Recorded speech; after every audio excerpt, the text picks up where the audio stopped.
Welcome to USA Global TV and Radio, where our mission is to provide education, entertainment, hope, and inspiration. USA Global TV and Radio connects you with experts and audiences all around the world every single day to help you succeed in business and to live a richer life.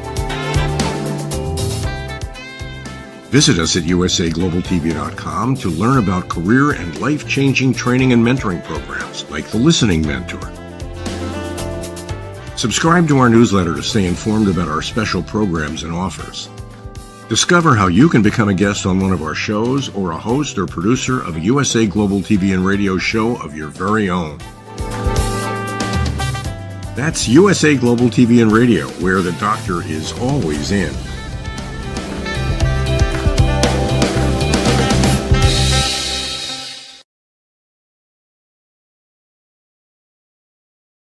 Hello, everyone. Welcome to USA Global TV and Radio, where we provide world-class education, entertainment, hope, and inspiration. I feel like I'm coming to you from a version of The Shining as we come to you live, the United Kingdom news and culture. I'm Dr. JACALYN KERBECK. Let's welcome our team of experts, the star of our show, the lovely, the dynamic Diann, Floyd, Boehm, joining us, we think, from Texas. Hello, Diann. How are you? That's correct, Texas. It's nice to see you. Nice to see you back in your beautiful studio there. Thank you. It's great to be home.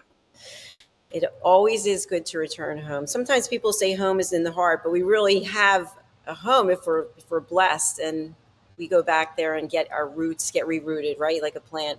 Absolutely. Absolutely.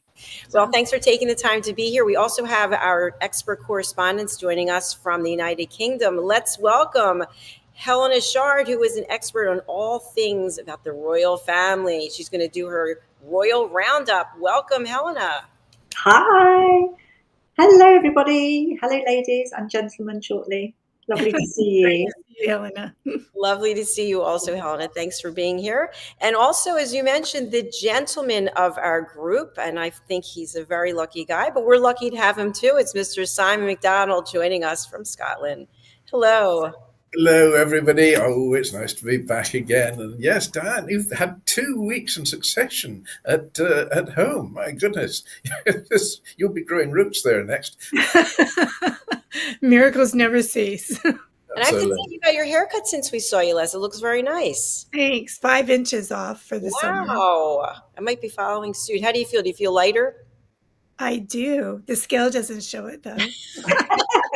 Why are you using a scale, Diann? Come on. Forget it. Just throw it away. I should, except then I'll just keep eating bread and butter. Oh. I'm holding on to what I've got. Are you a bread lover? I love bread. Absolutely. Nice warm biscuits with, and not cookies like they call it in England, but nice warm biscuits with tons of butter melting everywhere. Yummy. Sounds really good. I'm so hungry right now. All right. Anyway, we've got a lot going on to talk about. As Helen and I just met briefly a little while back, and there's a lot of news that's going on, and we see it here in the States, Diann. I'm sure you see it there, Simon, as well. So we're going to go over to Helena first, and then we'll go over to Simon. But Helena, take it away, and then we'll come back with some comments and questions. Thank you so much. I do hope you can hear me. It's a pretty, it's quite quiet, the sound, so I hope you can hear me. But yes, it's a very royal time. It's a very political time. There's so much going on. In fact, you know, there's D-Day celebrations as well, and the royal family have been in Portsmouth. King's given a tribute, which has been absolutely beautiful, to do with courage, resilience, and solidarity, and how we're also eternally grateful for the veterans that obviously 80 years ago fought for our world, really. So it's been really lovely. Prince William has been talking as well how the Princess of Wales would have loved to have joined them in Portsmouth today. And that he met so many different people, different women who were like Bletchley Park code breakers, so many different veterans. And one particular veteran that said that it was actually carnage on Juno Beach. And it's just simple little things. And it makes you think, wow, you know, we have to be so thankful. So many people lost their lives, but really, you know, for the good of all, which we're so, so thankful. But anyway, that's been happening today. I haven't actually been there, and I've just heard small reports, so I'm going to catch up on that a bit later on. But also so thrilled that King Charles is featured on new banknotes here in the UK. So his portrait is now out today. There we go. Different ones, £5, £10, £20, £50. And the Queen Elizabeth II, the original notes are still going to be in circulation because they've decided, you know, obviously not to spend too much money. And it's the notes that are a little bit dodgy, a little bit crinkly, that are going to be replaced, which I think that's a really, really good idea. So obviously banknotes have been used since the late 17th century, but royals, as in Queen Elizabeth, only featured on the notes. That was in 1960, and her portrait was on a £1 note. So King Charles is now the second royal, which is great. And it's still the same note, to be quite honest. They've just put his portrait on. So we have Churchill also on the £5 note, Jane Austen on the £10 note, Jem Turner on the 20, and Alan Turing on the £50 note. So excited to see that. And in fact, there's not that many in circulation. And although we can use the other notes, we can go to the Bank of England to change up, I think, up to £300 sterling in the new notes. Also, King Charles, lovely to see King Charles beaming away with David Beckham, and both of them bonding over bees, isn't that a lovely shot? Love that shot. David Beckham, the ex-England football captain, has been unveiled as a King's Foundation ambassador, and he absolutely loves the countryside. He's a real royalist as well. I mean, we'll all remember how long he waited when the late Queen passed in the queue. He waited all night. But really lovely that they bonded over bees. I think since he's had more time on his hands, he absolutely loves the countryside. And he's making his honey, and it's lovely that the family is so supportive as well of him. And so, being an ambassador, he had a private chat at Highgrove, in the Highgrove Gardens in Gloucestershire, which is like a retreat, and learned more about the work that the King's Foundation does. And he was absolutely inspired by everything going on, and really wants to support the foundation with the educational courses, and wants to put his effort into ensuring that young people get access to nature and being outside. So I'm like, here, that's brilliant. Really, really pleased. And again, I just love that unity. They've got a really great family. That support is fabulous. And moving on to Prince Andrew. So Prince Andrew, what do we do with Prince Andrew? Prince Andrew is reportedly refusing to leave his £30 million royal lodge. It's a absolutely spectacular mansion, I have to say. Windsor Great Park. There you can see all the land around it. But at the moment, and I feel actually very sorry for him, there is a sort of human side to this as well. But at the moment, it's almost like the siege of Royal Lodge. Although some works have started on Royal Lodge, it's alleged that Prince Andrew doesn't have the money to do all the works that's needed on the property. It needs thousands of pounds of work. He has lived there for 20 years. He does have a very strong lease, but obviously he has to maintain the property. And when we say maintain, really maintain. So if anything happens, a wall falls down or whatever, he has to even do building on the property. And there's thousands and thousands of pounds of work. But he's digging his heels in about it. There is word that he's obviously watching a lot of television in a dark room while his crumbling mansion is sort of crumbling around him. But, there's two ports of call, and I can see the thought process here, but he obviously, that's his place, and he doesn't want to let go of it. But actually, he'll almost become a prisoner in his own place. It's sort of a prisoner of his own pride, I think people are saying. And handing back the keys would actually afford him greater comfort, and his family will also be around him. As we know, King Charles controls the purse strings, and at the moment, the security for that place is humongous, and King Charles is paying that. He needs to move to Frogmore Cottage. That's what he's been offered. Obviously, that was Harry and Meghan's place. It's beautifully done up. There's nothing wrong with it. And it's a smaller place. Downsizing would be key. And I think being mindful of his well-being as well. I think sometimes trying to hang on to things which aren't quite right, it's not going to do him much good. And I could talk a lot about him because I think he just needs to concentrate on himself, and moving forward, he could do a lot of good. And I think at the minute he's sort of, overthinking things. But anyway, so that's that. I want to talk about Jeanette Charles. Now, Jeanette Charles, I have known for years and years and years. Unfortunately, she has just passed.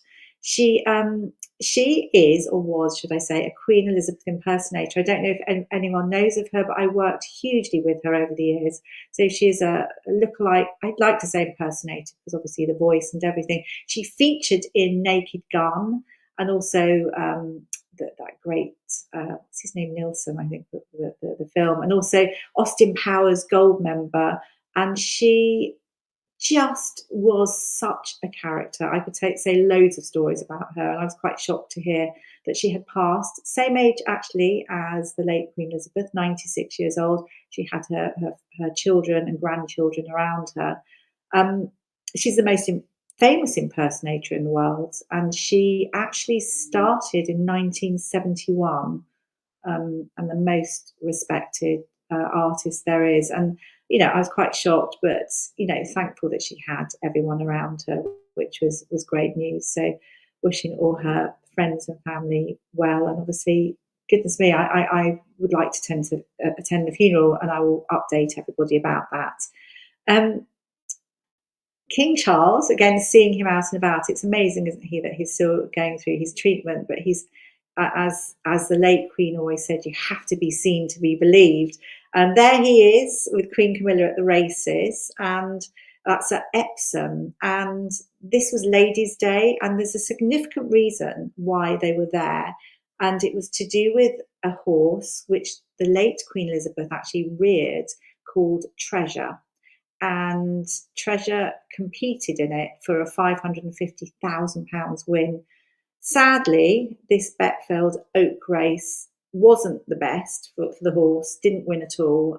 In fact, I think it became second from last. But it was great that Ralph Beckett was there, who's the trainer, and they were talking about how enthusiastic they were about horses and going to the races and everything. It was a wet and soggy day, but they kept up the smiles, and it was a good day had by all. And I'm going to end on, and I always like to end on, in a way, I always find I do that, on something a little bit creative. And King Charles, as we know, he is a fabulous artist, a great painter. He's sold so many of his artworks, but this is something a little bit unique. So something that's just been sold. It's a miniature ceramic goat made by the king when he was at the University of Cambridge 55 years ago. And it's just been sold at auction. It went for 11,000, although I think the real price was probably 8,500 or something, because it went to a chap in America. Raymond Patten actually was given this by his great aunt, who was actually a cook, I think, at Cambridge, and he was given it on his 21st birthday. He's of an age now. He absolutely loves it, but he's decided, because it's obviously got historical value, he thought he'd sell it, and now someone else has it. And I think it is the mascot of the Welsh Guards, if I'm right. I'm not too sure. There's something key there. But I think it's very beautiful. I think it's lovely. It always astounds me how great he is at his with his artwork. Really, really good. Thank you very much. Thank you very much. That was excellent.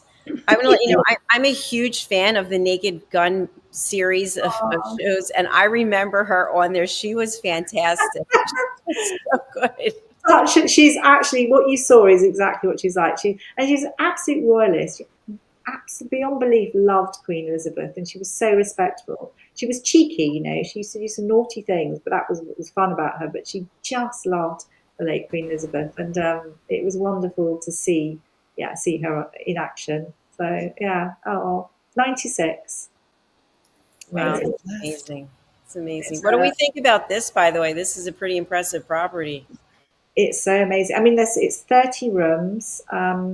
It's huge. It's got a swimming pool. You know, it's great. I mean, that's all Windsor Park.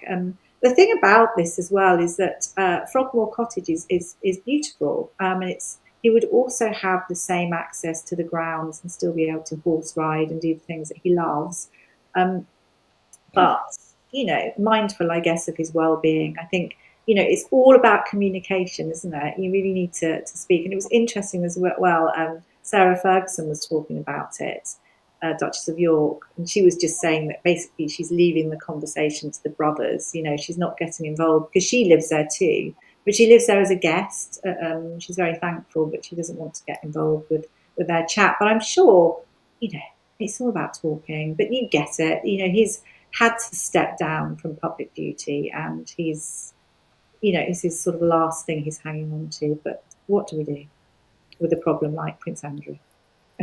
Well, it is an incredible property. It's funny because where the names go, it looks like, Helena, you're living there. Yes. It's getting close to world. And Simon and I are like, yeah, we're so far on the outside. We can't get an invitation. I think there's something like 50 years left on the lease or something. Do you expect me to downsize to that? But, you know, all of us in life, we come to a point that we have to let go of where we might have lived, and we just have to cherish the memories. I mean, we're adding an elevator to our house just so we can stay here a little bit longer to prepare for an older age, and also let my siblings be able to get upstairs if they visit. But I feel sorry for Prince Andrew, but if you can't take care of a property, you can't take care of it. And it doesn't matter if you're a prince or not. We all have to come to that realization. And I'm not sure that somebody needs 30 rooms at that point in their life. That's a lot. And to your point, Diann, you can easily see when you're driving through neighborhoods, you can tell where, you know, hard times have hit and the property's just falling apart. So I love the fact you're putting the elevator in. You're like such a great planner. It has to do with taking care of family that couldn't make it up the stairs. So I don't want us to have to go through that. So I was intrigued with the little goat, the miniature goat. I couldn't help but think. Yes. I couldn't help but think of Harry. The colouring, it's got a beard, Oh, and at the end of it, it's a goat. that's So, amazing. That's I funny. can see it now, actually. That's Yeah. funny. That goat is so cute. Isn't So it cute. lovely? It's So good. adorable. Can I love the just, colors he chose. can I just say something as well? It was something that just sprung to my mind. That at Royal Lodge, that's obviously got lots of ground. It's and the King George VI and Queen Elizabeth. So that's the mother and father of the late Queen Elizabeth, and Elizabeth when she was younger with her sister Margaret. They all lived at Royal Lodge, and in fact, in the grounds in the garden, there's this wonderful. It's called Little Cottage, and it was given to the late Queen Elizabeth when she was 6 years old for her birthday, and it's literally a proper working cottage. It's sort of, I think it's something like 1/5 of the size, but absolutely spectacular and beautiful. And obviously, the grandchildren really enjoy it. There's so many memories and history to do with that particular property. So I sort of can see why you'd want to hang on to it. I mean, my thought is it would be it's so much history, actually. Why not make it, another tourism spot? Why not? And Prince That's Andrew what I was going to ask. Prince Yeah. Andrew could be there handing out the tickets, and he could even live there, yeah, Who I mean, knows? at the end of the day, it's still in the family. So, That's right. So I Right. don't really see the problem. I think there's just a little bit of, this Jealousy. is my heritage. I want to be here. Right. And, I think I don't want to lose that because I've lost everything else sort of scenario. yes, there's a little bit of ego. Yeah. Prince Andrew is quite entitled, and and I suppose when you've been somewhere for 20 years, it's your home, isn't it? It's his one comfort, I'd imagine, along with his family. So sort of get it. They need to talk. They need to talk. They need to talk. Talking is everything. Yes. You know what I think is so interesting? I've seen this numerous times where people are giving up their big homes and they're either getting in a motorhome and traveling. One of our team members does that, Roland, where they live in a tiny home. They are homes that you can buy on Amazon and put them together. It's crazy, isn't it? And Yeah, you can, if you're really clever or you have someone, the designer, you can. Sometimes it's not about the size; it's what you do with it, with the whole. Gosh, it sounds a little bit, but with Sorry, Helena. when you have built-in wardrobes, and you can make it absolutely stunning, and it can be amazing. And it's more to do with design. And you have something really huge, but has no space to store things, and it's all in the design. Plus, it's a lot to clean. No, seriously. Oh my Yeah. gosh. Well, thank you for that royal roundup, and let us just say a proper farewell. Yes, I know. I was so surprised. I just, and Camilla Tomney, who's a fellow journalist, royal journalist, and she'd mentioned about Jeanette Charles and had worked with her as well quite a bit. But such a funny lady, and actually she's going to be really, really sorely missed because so funny, so full of mischief, and that's why I think I loved her really. I was actually an agent to her, so I mean, in a funny way, it wasn't the best because as an agent you have to sort of oversee all the foibles. But taking that aside, it's fun, isn't it, to have people that are naughty sometimes? Absolutely. Definitely. Oh, And she could get away with it too. Right, for sure. Yeah, she did get away with it. Well, there'll probably be an upsurge of people watching the Naked Gun series. So, I remember her going down the chute or something. Yeah. Down the chute, right? But she had the royal wave, and she was like, absolutely. Oh, she was. I think wasn't she throwing out the first ball, or was Leslie Nielsen? I forget, but classic. Remember that down? Classic.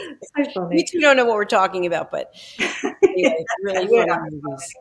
For a good laugh. So, well, thank you for that royal roundup, Helena. It was wonderful. We appreciate you being here. Thank you. And also, we'll be thinking of Prince William tomorrow is going to be in Normandy on the beaches with lots of heads of states, and it's going to be a big fanfare. So, we'll be thinking of everybody then as well. Thank you, and we'll see you next week. Lots of love. See you next week, Bye, everybody.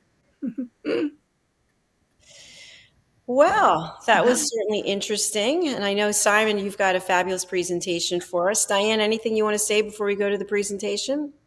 No, that was just also interesting. When I was 6, I got a dollhouse.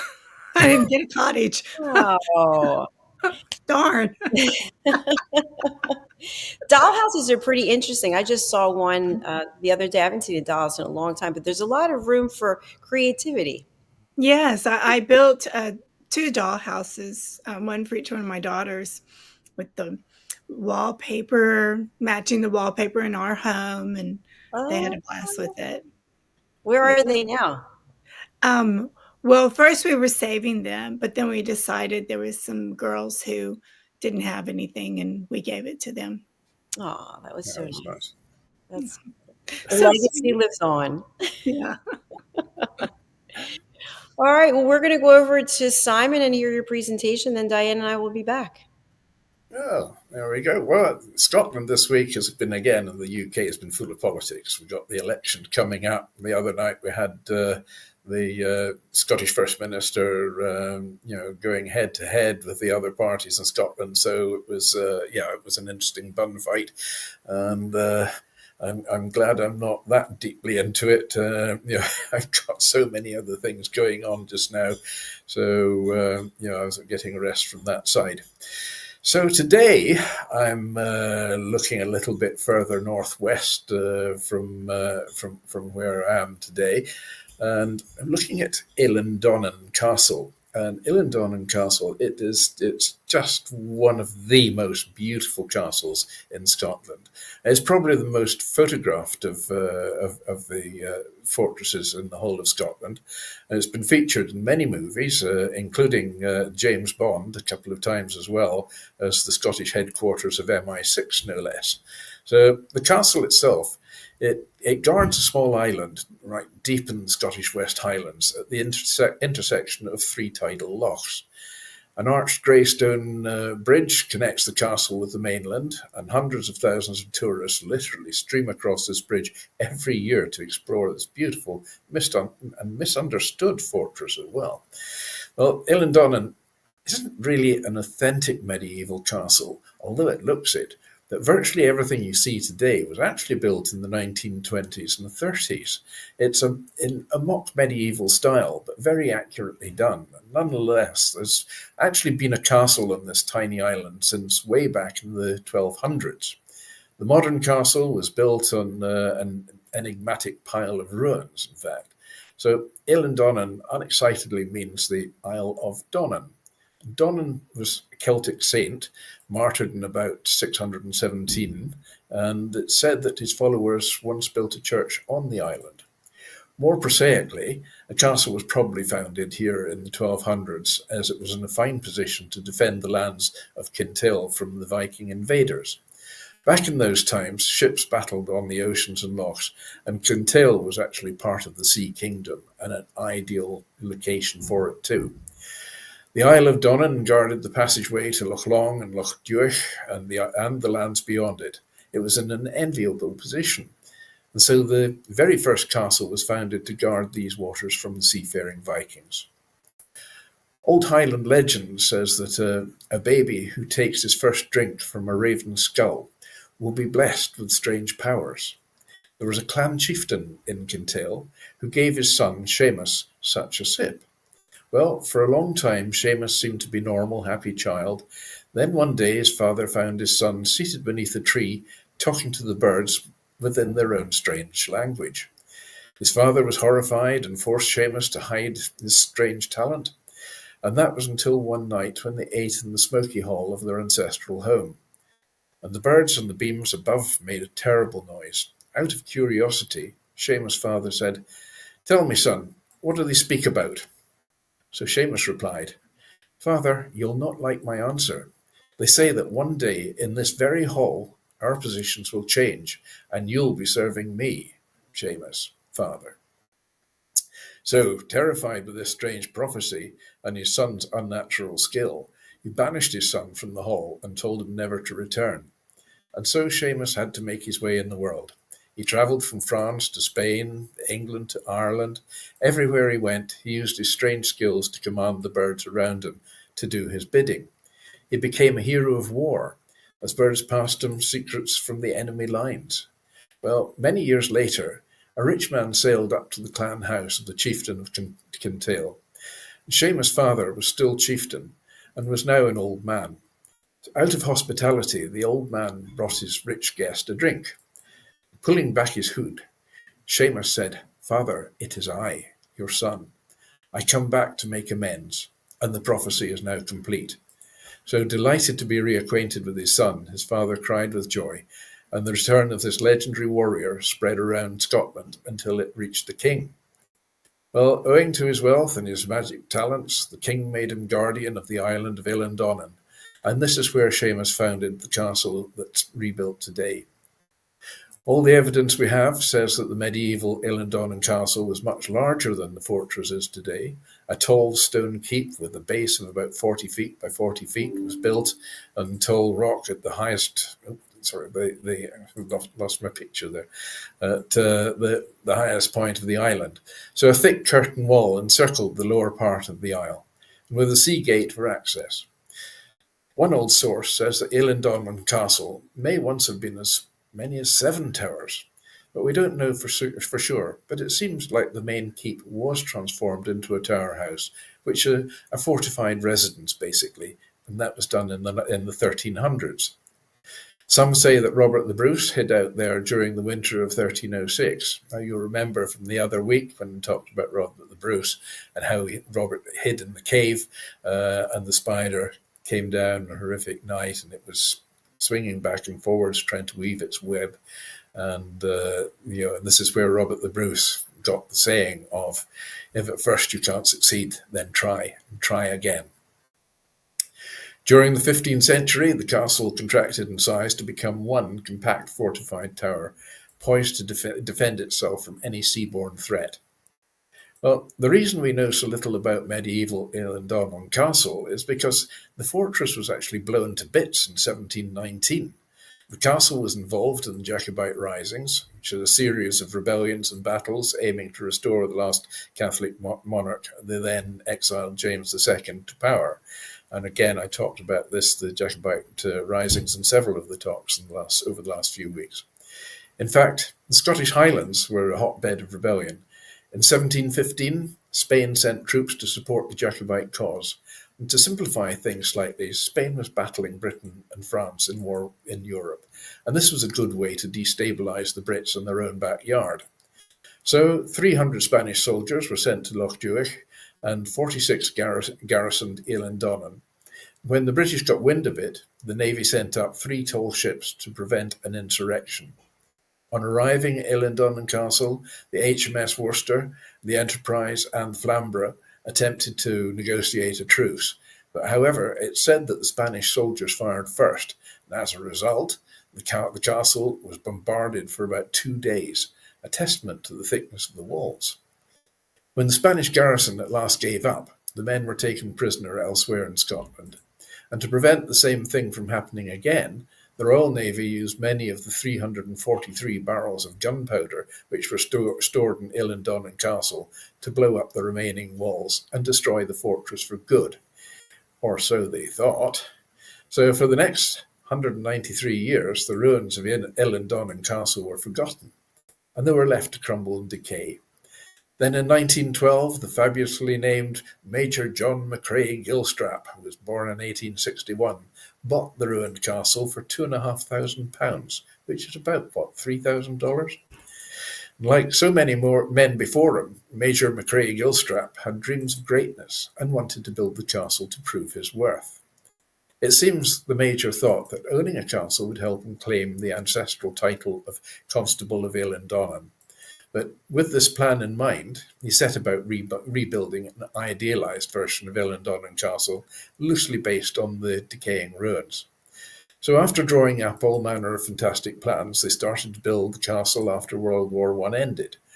It's worth emphasizing that Major McCrae Gilstrap had designed the castle to look beautiful, and his aim wasn't to create a faithful reconstruction of the medieval fortress.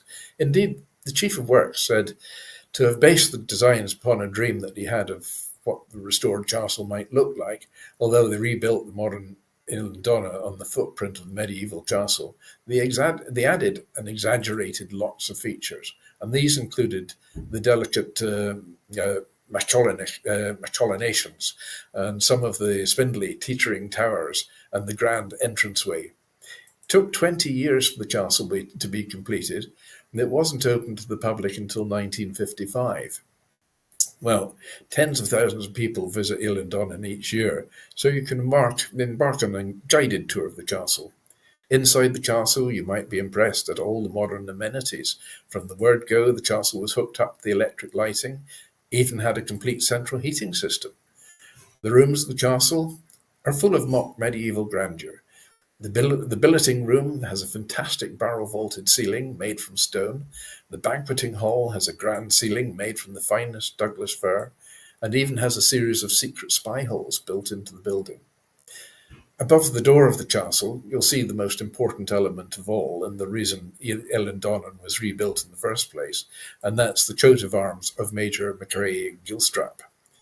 By rebuilding Ilendonnan, nowadays one of the most visited castles in the whole of Scotland, he undoubtedly made an enduring name for himself. And there we have Ilendonnan Castle, and a lot of history, out of mystery as well, talking to the birds, using the birds to relay all the information from enemy lines, make his fortune. Is it mystery? Is it history? Is it myth? Is it legend? Fascinating. Never know, but I love the connection to James Bond. Yes, it appears. I think there's actually 3 Bond movies that it appears in, and Wow. certainly under what's his name, Daniel Craig's residency of being Mr. Bond. Then that was one of the ones I do recall seeing at the interior of Ilendonnan Castle and the exterior as well. But it's been used in so many movies. I mean, I couldn't even start to name them all. It's understandable. Are you both James Bond fans? Yes, guilty as charged. Diann? I like some of the same James Bonds, but not some of the recent ones. So some of the more recent ones, I think the plot tends to be a bit obscure, and the last one, I just haven't worked that one out at all. Yeah. A lot of it I do, sort of, I recognise such and such a place that's used in the scene. I mean, like so Skyfall. The gates, the deer sitting on top of the gates. That's modelled on a place just up the road here, about a mile up the road from where I am. Wow. And when they were passing through Glencoe, I remember when they were filming it, and they had Glencoe in the tourist season at the height of was blocked off for trouble traffic, and so there were a lot of angry people wanting to get to and from Fort William, in particular service vehicles, and they couldn't because Mr. Bond was taking up the road with his Aston Martin. So yes. Is Aston Martin. It's a rough life. Yeah, it's tough. It's a tough one. Yeah. For civil servant, has anyone tried to make their baby drink this so they can have these magical powers today? Well, I haven't tried it personally. Drinking out of a bird's skull is a bit, it's a bit beyond it for me. Not yet. Let's put it like that. Not yet. No, I haven't had the reason to. I'll maybe try and think of something. Something else, yeah, for sure. Well, we're coming to the end of our program. I know we have On This Day. Is that right, Simon? Yes, absolutely. Okay. Yes. Well, on this day, in 1920, the origins of the Bank of America. It was when the first rivet was driven onto the Bank of Italy headquarters at number 1 Powell in San Francisco, later to become the Bank of America. In 1944, of course, we're all hearing all about the D-Day, not celebrations, remembrance that's going on. So in 1944, on this day, after receiving favorable weather reports, finally, General Eisenhower gave the order to proceed with the D-Day invasion on, tomorrow, the 6th of June. Then in 1968, Palestinian Sirhan assassinates Robert F. Kennedy, shooting him 3 times, wounding 5 others at the Ambassador Hotel in Los Angeles. Kennedy died the next day. For birthdays, or the birthday, yes, we've got Kathleen Kennedy, the American movie producer of E.T., Extraterrestrial, and Jurassic Park, was born in Berkeley, California, and she is 70 years old today. Happy birthday, Kathleen. For the death, we've got in 2004, Ronald Reagan, 40th US President of the Republican Party and famous actor, of course, dies at the age of 93. I could actually probably clip in another on this day one as well. For those of us who are at the age where we remember Noddy and Big Ears, then Enid Blyton first presented the tales of Noddy in a sort of slightly sort of filmish format, and that was 1949. Just remembered that one. So there we have it. So there we have it. We have it. Thank you so much, Simon. That was fabulous. Diann, anything you want to share about on this day or anything else? No, I'm always so excited to hear what Simon brings us. It's so interesting, and the people that you remind us of. And I was sad to be reminded again of Bobby Kennedy. I remember being a little girl and being really sad about that because of his brother too. Well, that's it. I mean, there's there's been a book written about the curse of the Kennedys, and it seems to be a family that's just been absolutely dogged with misfortune. So I'm very glad I'm a MacDonald. Wearing that name proudly. Fantastic. Wearing that name proudly. Definitely, yes. Well, what do you each have going on? Anything you want to share with our audience before we close out? Simon? Well, I'm just having a very, very busy time just now. I've got a lot of projects on the go in Kenya, Zambia, Angola, Switzerland, England, and I've just been invited to go to Oman to teach them about and talk to them about aquaculture and to improve the fisheries as well. So that's exciting times. I'm really, really excited about this one. So we've got another big meeting with them online tomorrow with their fisheries minister, and just firming up the date. So it'll be sometime in July, but I'll try not to let it interfere with a Wednesday for the show. I'll take my laptop with me, and if you see me looking really suntanned, then you know where I am. Reporting live from the field. We love it. You're going to love Oman. It's beautiful. Yeah, well, I mean, so many people have told me that it is just quite an extraordinary place, and I've had quite a lot of online calls with them, and they're very, very nice people. Beautiful, beautiful people. So, and all the protocols they've got going with it, I love it. These sort of things matter. The detail, these things really do matter. Yeah, you and Sinbad the Sailor, man. Yes. Which brings me on to my quote for the day, that you only live once, but if you do it right, once is enough. I love it. That's great. Good words to live by. Which makes me think of Mr. Bond, you only live twice. He obviously didn't get it right the first time around. You're so witty. Does a cat have 7 lives or 9 lives? 9. 9 lives. 9 lives. 9. Yes, I know one over here that's maybe only got one left, if that. Well, I know this, Kitty. Yeah. Diann, what about you? What do you have going on? I'm getting in the writing mode again. Inspiration's coming about, and I'm doing embroidery when the sun gets too hot outside. Very good. Designing the elevator. I love it. And designing the elevator. That's right. You wouldn't get much done here. Plenty of time for writing, but you wouldn't get much time to do the embroidery if you're only doing it on a sunny day. Actually, I mustn't demise the weather here. It's been pretty good, apart from the big hailstorm we had this morning and the fresh snow in the hills today. But apart from that, we're fine. That is such an interesting summer. I mean, 4 seasons this morning. It was great. Yeah. You don't have to go anywhere to travel. You have everything right there. So. All the seasons in one. Oh, my goodness. And I just want to say thanks to anyone who's listening, whose family members were involved in D-Day. Thank you. Everybody in the world today would not have the life and the freedom we have today if it wasn't for them. There were some remarkable battles at that time. And I mean, what our people had to endure through that is unbelievable. My father missed D-Day. He was one of the ones that was called the D-Day Dodgers. He was at the Battle of Cassino instead. But the Battle of Cassino, there were 55,000 Allied soldiers killed at the Battle of Cassino, which is the highest death toll of Allied soldiers in one battle for both First and Second World Wars. It was a huge death toll, and it was a tough time. I've got all his notes from that and his diary that he kept during the conflict. It's quite harrowing reading at times. I just, when are we going to learn? When are we going to learn? Quite. And you look at the state of the world just now. I mean, yes.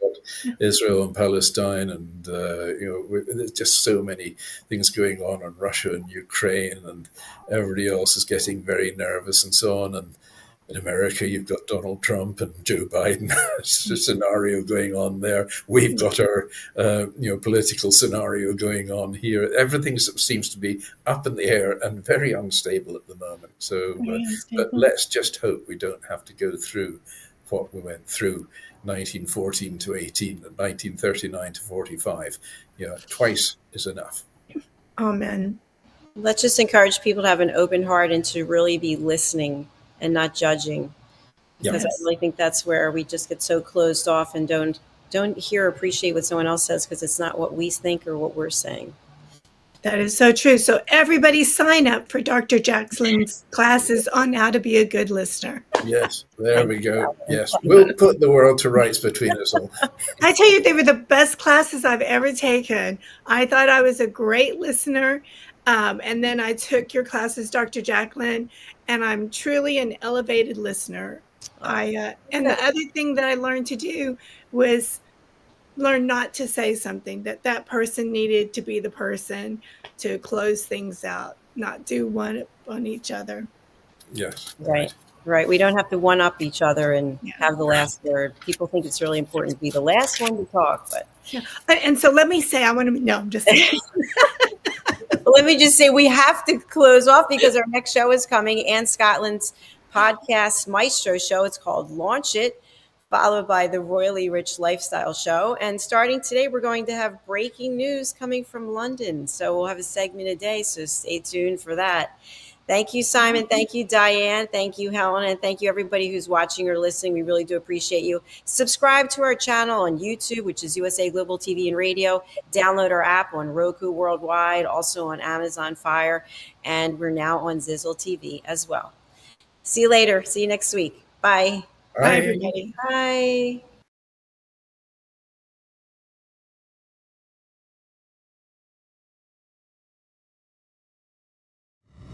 The last few days have been really amazing. I had a trainer course from the British School of Etiquette.